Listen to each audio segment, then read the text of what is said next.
Okay? Mapantayan kaya ni na David Licauco at Barbie Forteza ang pagtanggap sa original movie na Maging Sino Ka Man ni na Sharon Cuneta at Robin Padilla? Yan, so yes Yan ang or ating no. pagtatalunan. Pulot-pulot na po tayo kung ano mapupunta sa ating tatlo. Matira sa akin. Bapantayan kaya. Papantayan? Diyos ko. Playing safe Ako? ako ngayon. Playing Ikaw. safe ako ngayon, maybe. Tayo magkalabot. Yes. Yan Ay, Ito. no. Alam nyo, napanood ko yung Maging Sino Ka Man. Oh. Ito, bida si Sharon, di ba, si Robin Padilla.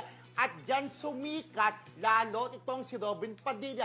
Kasabay ng pagsikat niya, itong si Dennis Padilla. Nasa showbiz ka na nun, friend? Sidekick, Oo. oo. Nag-aaral showbiz pa ka ako. na? Nasa PUP pa ako. Oo, nag-aaral pa rin ako that time. Diba? Maglalabas. Yan, super blockbuster ang pelikula. At dyan rin naging magjowa si Sharon at itong si Robin. Pero kung naging blockbuster yun, naniniwala ako na ito ay matatapatan o magiging kasing sikat, tatangkilikin din itong Maging Sino Ka Man sa TV dahil kung doon naging blockbuster, nagbabayad ang mga tagahangang mga tao. Dito nga, walang bayad at sikat na sikat ang Barda, kaya sigurado patok sa rating itong kanilang drama series na napapanood mula Lunes hanggang Biyernes sa GMA7. Okay ka na. Yes! Pero sa akin, sa aganang akin, Yeah. mahirap mong mapantayan ang Robin Sharon na Maging Sino Ka Man. Kasi nga, pero gagawin nga ito ng Barda ngayon. Pero alam mo, yung series nila, sandali lang nilang ipapakita hindi naman mahaba. Kaya feeling ko, hindi pa mapapantayan ng Sharon Robin na Maging Sino Ka Man.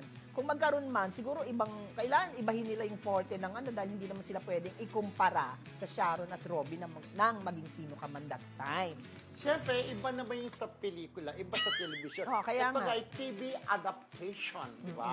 So ngayon, sinalin sa TV, pero kung napanood nyo yung teaser nung Maging Sino Ka Man, ay talagang parang gugusto mo yung panoorin. Oo naman. At ang mga barda, hindi nila hahayaang bumagsak sa rating itong Maging Sino Ka Man. At ang sabi nga ng isa sa cast niyan, na si ERS ito daw ang magpapataob sa katapat na programa ng Maging iba naman Sino yun. Ka Man. Tingnan natin di ba? Yun. Kasi so, nga- ako maging successful ito.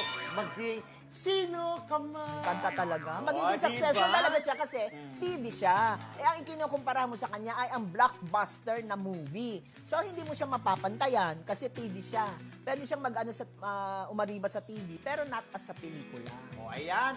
Maaring may point si friend at maaring may point naman si Miss Pilar.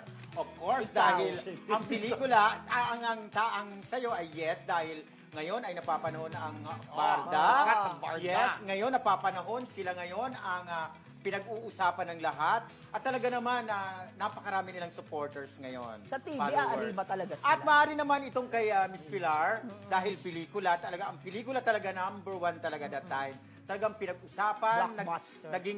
naging maingay ang tambalang Robin at Sharon na muntik pa sila dyan na alam mo na, yan, na diba? chismis pa noon, na muntik nang magtumakas, kung Ay, ano hindi pa. ganon? Ang dami mga chismis that time. Napunta kami sa Kasi set nga- niyan, no? Oo, kasi nga, talagang sila talaga ang pinag-usap. Katulad din ngayon ng Barda. Barda. Iba naman yun Parang, sa kanila. kaya may point ka, pero tingnan natin kung hanggang saan itong kasikatan ng Barda. Kasi merong Jake, merong, merong jowa si Barbie. Ay, oo nga. Diba? Kailangan ma-maintain nila yung... Pero marami nang kinikilig sa kanila ni David Licauco. Oo. Anyway, ayan, tapos na tayo, mubo na tayo dyan sa